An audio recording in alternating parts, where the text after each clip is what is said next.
Hey, everyone. Welcome back to another episode of 6 Degrees of Associations. I am your host, Lucas McCann. With us today, Sean Soth, founder and chair of Professionals for Association Revenue. Sean, good to have you. Hey, thanks, Lucas. Nice to be here. Excellent. Well, as I normally try to do, why don't you kick off and tell us a little bit about yourself, Sean, and how you made your way into this crazy world of associations? Well, about 25 years ago, I just answered, believe it or not, a help wanted ad. And I had just come out of school and decided I thought it'd be a great idea to use those people skills I thought maybe I had. So I answered a ad for a salesperson and didn't even know what an association was. And we worked for a company called Network Media Partners. Was there for 12 years, and we were introduced to the idea of outsourced sales activity for associations. Got to meet so many wonderful association teams along the way.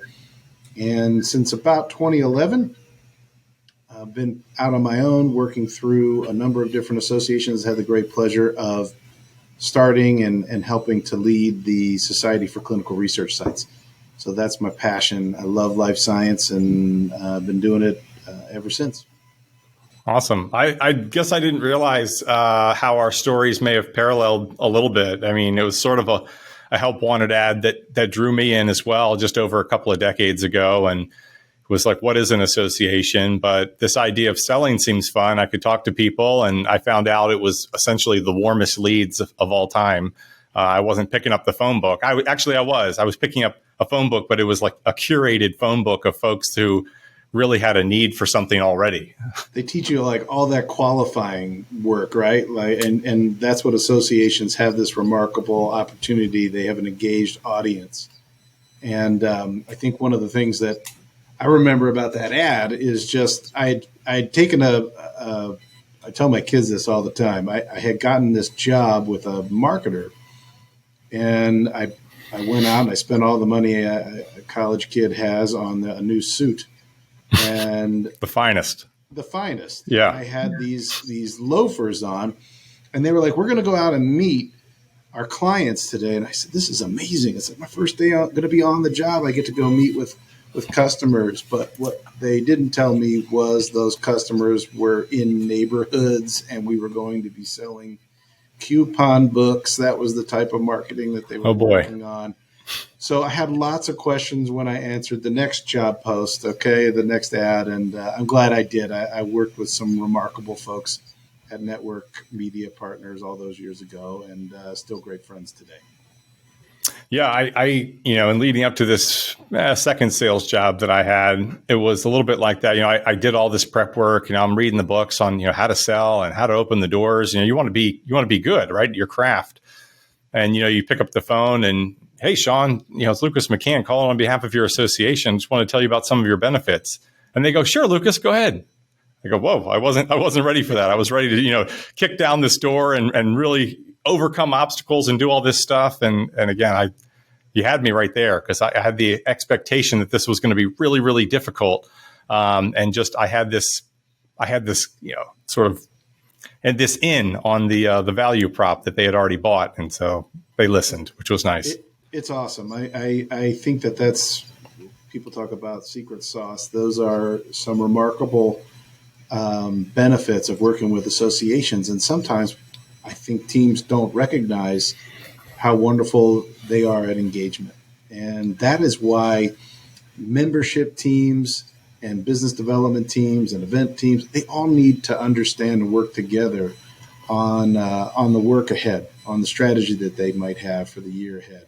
Because they've got these different levels and layers to the work that they're doing, and it's all connected through the profession. Yeah, absolutely. Now, I kind of painted a really rosy picture of, you call any association member and they just love to hear from you. But it does take a lot of what you just said. It's strategy. That's such a big part of it. And strategy involves value, and strategy involves membership and forward thinking, but it also involves audience. One of the things that I read about, your buyer leading up to this interview was you speak about the value of audience. And I thought I'd pick at that a little bit. And, what does the value of audience mean to you?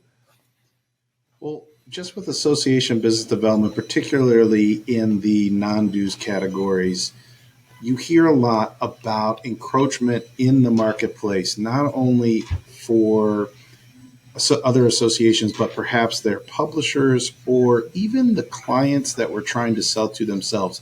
They have their own events.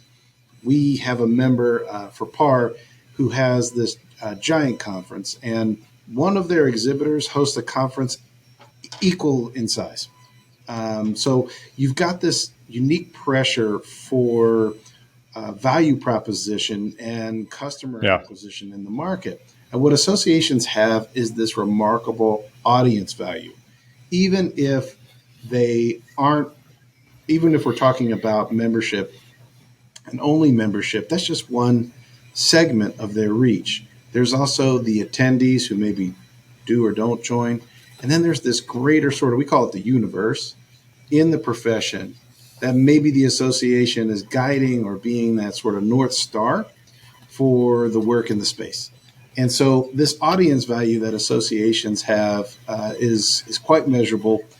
It gives them a leg up in crafting how they reach out to potential new members or new clients. Yeah, historically, I've thought of audience as sort of live events only, right? It's when you go there, it's the people that you're speaking in front of, that you're presenting to, that you're networking with, maybe. And now, in more recent years, audience is almost synonymous to me sometimes with followers or your influence that you have, right? So your audience has all these different platforms. And so the strategy becomes even more important, I feel like, because you have to divert your attention in so many different ways at so many different times. And it's not all just one thing anymore, right? I mean, it used to be all go to the live events and that's where it is. And there is still a ton of opportunity, despite what some people say. I think that's still a huge driver and will continue to be. But how much do you talk about in strategy these other platforms, these different areas? Well, I think it's important to have a unified approach to reaching out to those channels. It's funny, but typically, at least with our association, I can tell you that the event is the anchor, and then you've got then you have to understand how not only your members but that audience at large maybe consumes information. And that determines what channels are available and in a way, how is it meaningful? We made an active decision. We're professionals. We want to reach other professionals. So we decided, let's really focus our efforts on LinkedIn, as a way to really meet and engage others. While there's amazing social media platforms out there, we just didn't have the bandwidth to do all of them as well as we'd like. But on LinkedIn, we felt like we could study and learn it and share and have other people connect on it. So it's just like part of that channel expectation and understanding that audiences will find one another if you provide them with the right tools and also the right message. Yeah, we also sort of leaned into the LinkedIn strategy. I think within the association community, the greater industry of professionals there, that completely makes sense. We've toyed with Facebook and Instagram, and we put some of this content out on podcast channels and YouTubes as well. But it also seems like a little bit like it's changing all the time. I mean, I cringe that there are still associations, again, that talk about strategy every 3 years. I think that's a very antiquated approach at this point. And we do it twice a year, but our recommendation is always at least annually. Yeah, we have a really big focus at PAR right now on strategy, Lucas. And one of the reasons, to be honest, is just the experience we all had during COVID. I always thought I knew solid and sound business strategy, customer delivery, great product, awareness and revisiting goals, just like you said. But as soon as you lost all of your inventory through COVID, what I really found out was more about like we were great at planning. We were really good at planning things. Right. Once that plan was out the window, we needed to better strategize on how we were going to approach the market. We've sort of fallen in love with the methodologies of a guy named Roger Martin. He's a great strategist. He teaches at Rotman School of Management in Canada, Toronto, I believe. And so what we learned was strategy is really an integrated set of choices. Sometimes they're really tough. And when we lost all of our events in COVID, it was like, how are we going to even keep going? So, my day job is around the Society for Clinical Research Sites. I'm the Senior Vice President of Global Business Partnerships there. And our members were responsible for working through the vaccine. And during that time, instead of having events, we had connection. Instead of all these tracing all the bells and whistles for virtual, we really just focused on how do we give the best experience, period, whether they were a member, whether they were a business partner, or maybe they were a long-term partner. That didn't matter the category. Even if they were just struggling at that time, let's give them the best experience. And what ends up happening when you agree to a mutual aspiration, and I know that sounds really broad, maybe, like let's give everybody the best experience. Well, that means that membership, when they had a potential member onboarding, or maybe a member that was in duress or trouble, could talk to them about it. And instead of just let me send you to the website, it was, let me guide you through some things. Yeah. It taught us maybe investing in the idea that we could just be better in all angles. And that's what we've really come to embrace strategy. And now we have this opportunity to learn more about it. So we did a survey not that long ago that informed our business landscape report for PAR. And in that report, we found like 86% of associations either have an underperforming business development strategy or none at all. So when it comes to building, revenue and providing your market with the options they deserve, this strategy idea with business development came to kind of be our most important aspect and priority moving into 2023. We really felt like we could help associations improve this area, and we've got some awesome members to help us along the way. Yeah, that's pretty staggering. 86% of associations. Say it again for us. Sure. 86% of associations have either no business development strategy or an underperforming one, at least from our respondents. But what we've learned is as people came, have come to understand some of the research, they'll come on and say, you know what? Come to find out, we really don't have a great method of creating a business culture within our organization. And so sometimes I will hear from individual teams, well, our strategy is working. Well, tell us a little bit about it. And by the way, does membership, does design, how do these other departments, do they align with that strategy? It's an awesome opportunity, Lucas, to kind of unsilo what we're working through by aligning the mutual aspiration. And that aspiration could be something as plain as we want to give everyone the best experience to we want to be the leading authority of X, Y, or Z.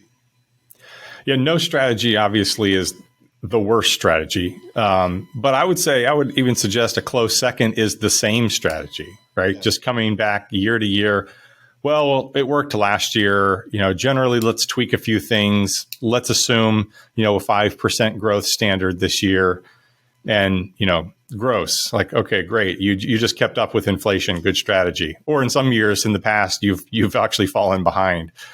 But it fails to perform the test of what are you doing when the growth ends? Or what are you doing when a top 10 member decides to leave your organization because of something that's outside of your control, a business decision, a new CEO, a change in the industry, a change in technology. And so we encourage people to, hey, grow by 10%, grow by 15% if you can, because that gives you sort of the leverage and the fallback that when something like that does happen, you're falling back into a place where you're not just completely freaking out, right? Well, I think it's human nature that we go back to like COVID for many of us was incredibly painful, let alone all the health and implications around the globe. But I would say that from just talking about business here today, that the impact that had was painful. So you want to get as far as away from that uncomfortableness as soon as you can. And so we go back to a lot of the things that we're always doing. I think your goal setting is important, and I want to make sure the statistic I'm sharing isn't about goal setting, because goal setting is critical, but strategy is a set of choices, and they're going to be difficult. That's what we sort of love about Roger Martin's teaching, is like he says, hey, there's angst in strategy. It's not always going to have a rosy picture, but strategy is part of how we innovate, how we align two mutual objectives. So if a sales team has a 10% goal of improve, let's say it's conference, let's say it's conferences Sure. and sponsorships, right? Let's say my goal is 10% improvement, but one of the things that has to be true for me to get to that 10% improvement, and maybe talk to the sponsoring exhibitor or company about it, is that there has to be an increase in attendance. So what about the event team and the marketing team? And how about the education team who has to plan the agenda? Could they do it a little earlier so I have some opportunities to invite more people into what we're building? Those things really kind of are the underbelly of a strategy, and they take years to learn, and we're still learning along the way of what will work best for our association members. But one thing I can share is I like it because you're going to have ebbs and flows with product lines and opportunities, but a strategy, well, it's going to follow you, kind of like a funky journey that you might be on. You're going to take this strategy with you, and there's going to be peaks and valleys along the way. The strategy will help you get out of the valleys more quickly. They'll help you onboard team members in a unique way. They'll help people understand where you're headed, because you're all headed to the same place. And you're all going, you know what? Okay, the strategy is we're going to grow the annual meeting. Well, what's it going to take for everyone to chip in and roll up their sleeves and make it happen? And those are the things that really offer us that change in mindset, the silo busting that you hear so much of in our industry. I get frustrated sometimes when I hear people talk about mindset in the market, and because I've been introduced to some amazing associations along a career, and they're among the most smartest business people I know. It's just that because we work in a mission focused industry, most of us, all of us, you have to be mindful of all stakeholders, and sometimes that means that the idea of profit to support it kind of takes a back seat. But with strategy, you can make sure everything is working together. Yeah, I mean, having a strategy for a longer period to understand, to your point, where you're headed, and everybody understands, okay, in 3 years we want to be here. It doesn't mean you can't put in waypoints to stop and make sure you're still in line with the strategy, and there will be some peaks and valleys. And sometimes, as you said, it's getting out of those faster. In some cases, it's just understanding where you are within your path to getting to that strategy. And also the other thing I would suggest is it takes investment, right? You don't just growth organically, even that takes investment. And so you have to be willing to sacrifice something. You want to grow by 10%. Okay, well, then we're going to need more people, or we're going to need more marketing, or we're going to need more attendees, which is going to take money because we're going to need to market more to get those attendees. Or it's going to take more value for the sponsorships. Okay, well, how do we communicate this value? What is the value? Right. And so understanding that, yeah, you want to get somewhere, it's going to be a little tough in the interim because you're going to have to take almost a step back. It's going to feel like in order to take those 2 steps forward. But you're right. And that's just part of it, right? Like you're going to need to make investments in people and human capital too. And what's also happened so much, Lucas, is the world has changed.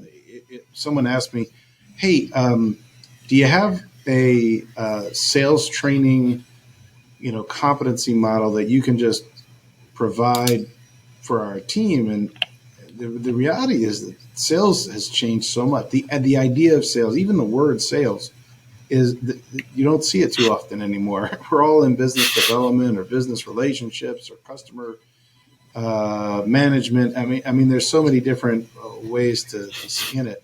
But what worked? I mean, you were talking about getting the phone book and qualifying it. What worked 10 years ago, 5 years ago, even is very, very different now. If you were to think about 3 years ago having to be experts at Zoom presentation and how you share your products and offerings, whether they're membership events or non-dues, that would have been a big surprise. But now that's a big part of the work that we all do. yeah, and the data changes, right? The technology and the data has changed like just incredibly. Apparently, people don't rip paper off the dot matrix printer anymore and run it down the aisle like when I was opening the phone book. That's how we got leads. It was like boiler room or something. Yeah. Looking back, it's laughable. Doesn't feel like it was that long ago, a couple decades. But even in the past couple of years, the amount of data, how we use the data, that just continues to evolve. And now the data apparently is going to tell us what it's saying, with AI. So that'll be fun. With data, customers we're just more informed than ever. The last major purchase I made for a refrigerator, like all of a sudden I was like a refrigerator expert. I'm asking like, all right, how many ice cubes per cubic inch? And the guy, but what your business development teams have become is we need to be experts at guiding the potential customer and inviting them in. The days of like cold calling and getting people involved and then hopefully they buy this suggested set of opportunities, that's changing into inviting people to be at your table or in your association and then helping understanding what they're looking for, what their needs are, and then guiding them to that. And that's true whether they are a member, a potential KOL, like if they have a key opinion that would matter to your market, you need to sometimes invite them in to let them know, hey, we value your insights on this. And so hopefully let's talk to you a little bit about what our association may mean for you. There's a path for every type of relationship that you have, but it really starts about being able to help guide people through those value points that you mentioned. Yeah, I mean, on the front end, you've built all that trust, and to your point, like knowing what the whole experience is, that's what you're selling then, and then to be able to walk the walk with them and introduce them to all the other aspects, it's key. And we have this like really remarkable good fortune, privilege, I guess, to work in the association market and be able to not only guide people through, great investment opportunities and decisions, but what the mission could mean if it was supported. What does that mean for your mission and delivery of said mission throughout the year? So it's a really cool time. I know that all of us in the association space, sometimes we get labeled as being a little behind the times and those types of things. But I think of all the goodwill marketing that's going on in the world today, and I feel like associations have been doing that for a very long time. We just maybe didn't realize it was so cool. Yeah, much in the same way, I think associations are influencers for their industry, and we just didn't ever use that word or that phrase, but that's really what they are. And sometimes it's an individual, sometimes it's the entire group. And oftentimes it is. It's the whole staff, right? Everyone should think of themselves as part of this mission, and how you broadcast your message. You're an influencer. Like that's the reality. And monetizing that seems a little crude, but it's how you generate that non-dues revenue and dues revenue to further the mission. So it's a reality. Wait, switching gears, I want to talk a little bit about the PAR, your event.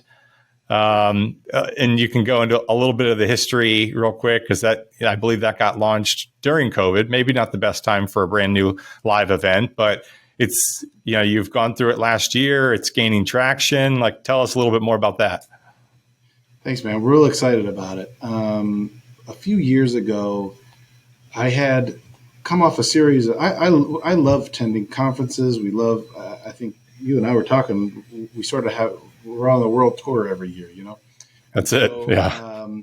Once you get back from those, it is hard sometimes to think about the takeaways, and I love being able to do that with my team. But you know what? I was really struggling when it came to how do we improve association, the business side? How do we improve association business? How do we meet other people who are responsible for revenue generation? So I had reached out to a handful of people that I admire and said, do you have any training that you've done that has helped you along the way? And 100% said no.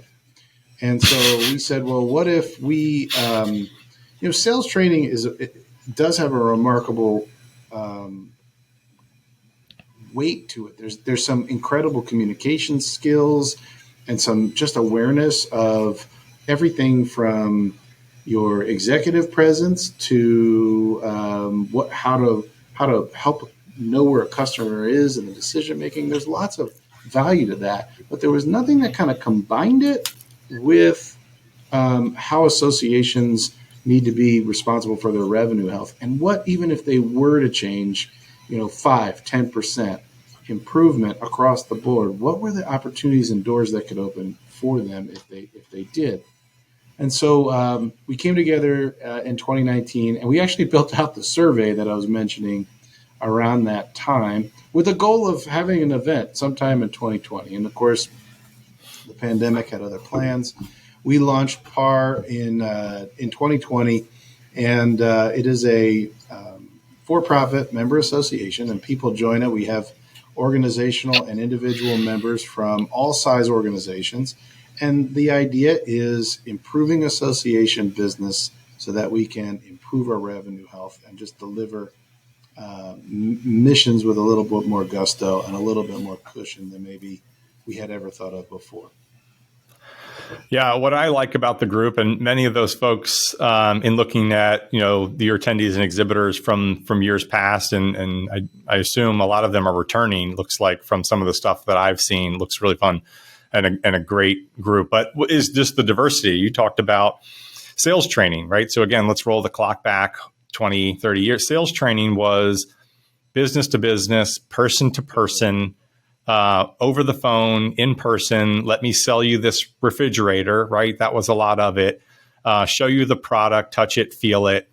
And now there's online everything, right? And it's consumed a lot of it. And you do have vendors that do the sales training aspect, sort of traditional, but you have this whole other array that talks about, well, how do you do this through advertising? How do you do this through ad sales publications? How do you do this through fill in the blank? And so it's also spoken in association language, because as you know, you could have somebody come in and train your team on just sales, but if they don't know associations, it gets lost, right? I remember going to ASA 10 years ago, and I say our good friend Deidre Daniel used to run an event, how to sell to associations, and it was the top attended session. I mean, she would fill the room because everybody was trying to figure out, how do I sell to associations?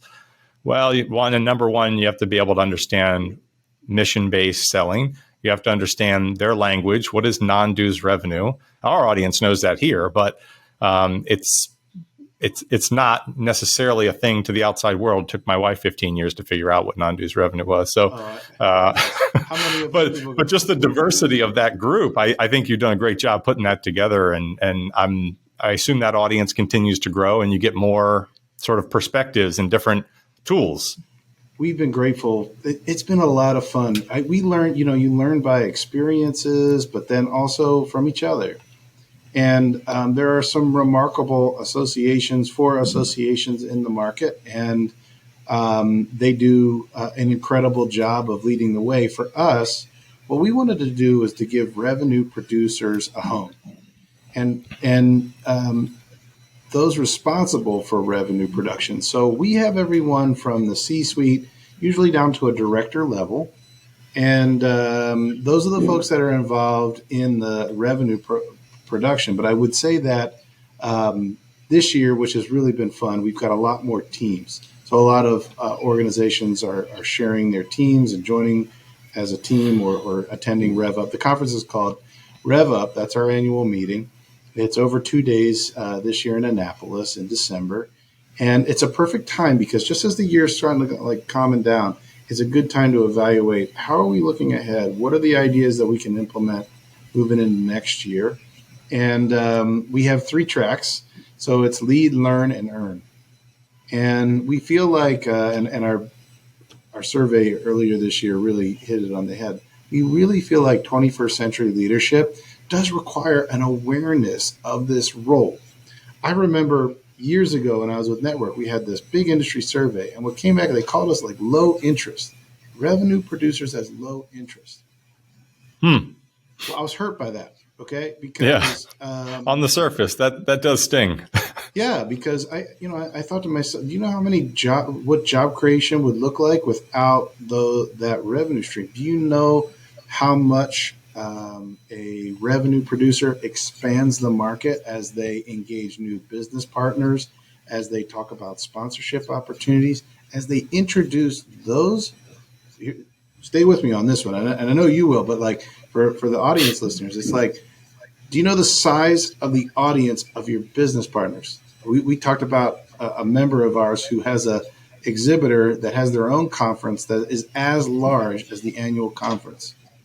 These are untapped and amazing opportunities for you to grow membership, awareness, relevance, and mission with a partner, not I'm going to use air quotes, vendor, a partner, right? Someone in the market that cares about the success of your association, but maybe, at the end of the day, they have to sell. They have to talk through their own product lines. And I get it. Not everyone's really super excited about that at times. But you know what? They're providing a service. And you've got to begin to look at this with a new lens. And we're starting to see some of that. We're sort of we're a little bit ahead of the beginning, but we still have a ways to go. And we're excited to do it.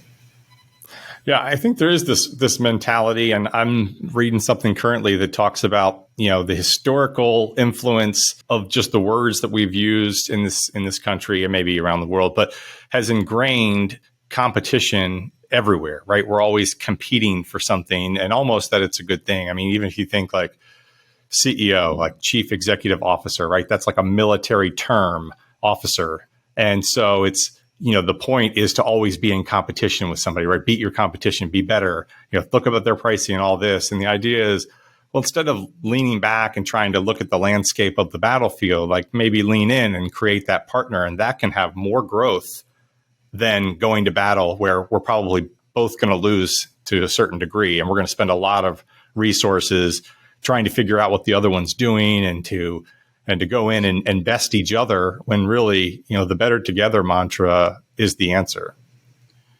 100%. I think it's funny, but there's a strategy in open collaboration that I think a lot of us maybe don't make enough time for. Life sciences is all about this open collaboration because at the end of the day, when life science wins, it means that people win and patients win. And it does require a lot of frustrating starts and stops. And a lot of times when innovation hit a wall, like literally billions of dollars in innovation hit a wall. I'll give you a really quick industry specific story. So in our market,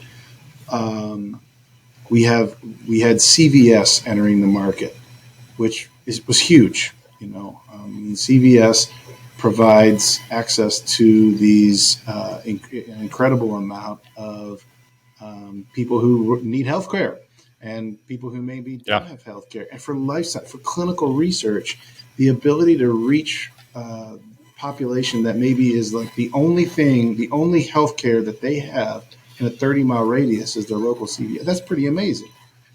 But they made the decision that they had to pull out life science.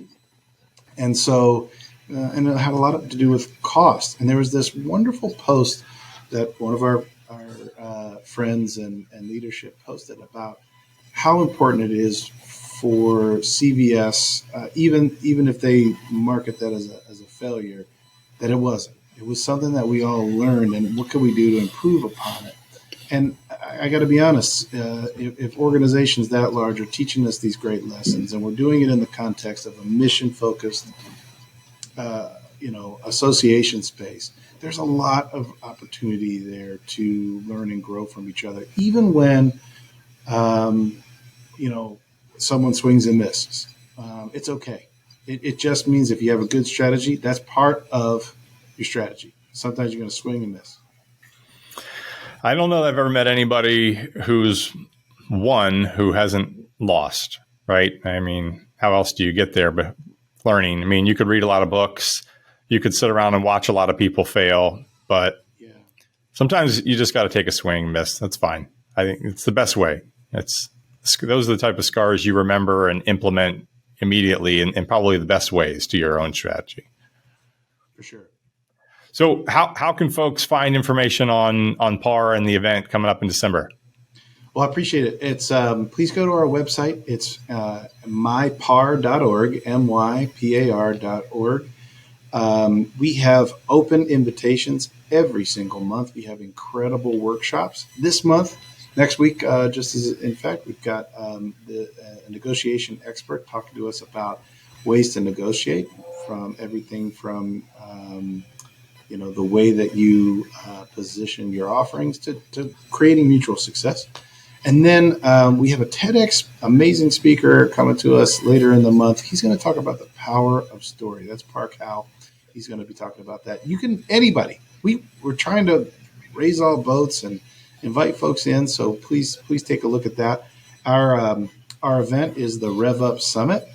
And you can find that on our website. And we're about to announce our agenda and program. We can't wait. We got another just amazing group of executives, folks that are association executives, folks that are operating outside of associations to give us a different perspective, and then some people in between, people who were association presidents and now do something different, and came to share how you could work better with your boards and a number of other different topics. So check us out, and we hope to see you there.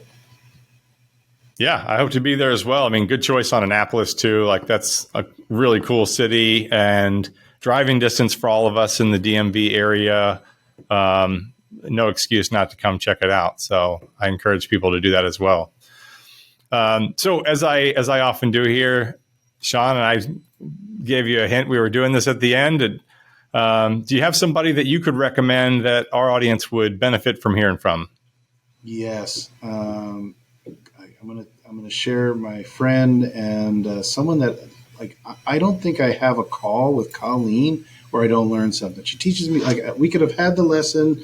She helps me. She learns something, and then the next day I'm learning. I'm already on to the next steps, and that's Colleen McKenna of Intero Advisory. She is an award winner with PAR. She was our 2022 Greatest of All 2022 winner. That's our GOAT Awards. She speaks all over the world on the value of LinkedIn, the power of LinkedIn, and she's done a series with us several times. I think you'll love Colleen, and I look forward to introducing you guys. Awesome. Appreciate it. Look forward to meeting her, and look forward to seeing you guys up in December in Annapolis. Hey, Sean, I really appreciate you coming on and sharing with us. Thanks a lot, everyone. Thanks, Lucas.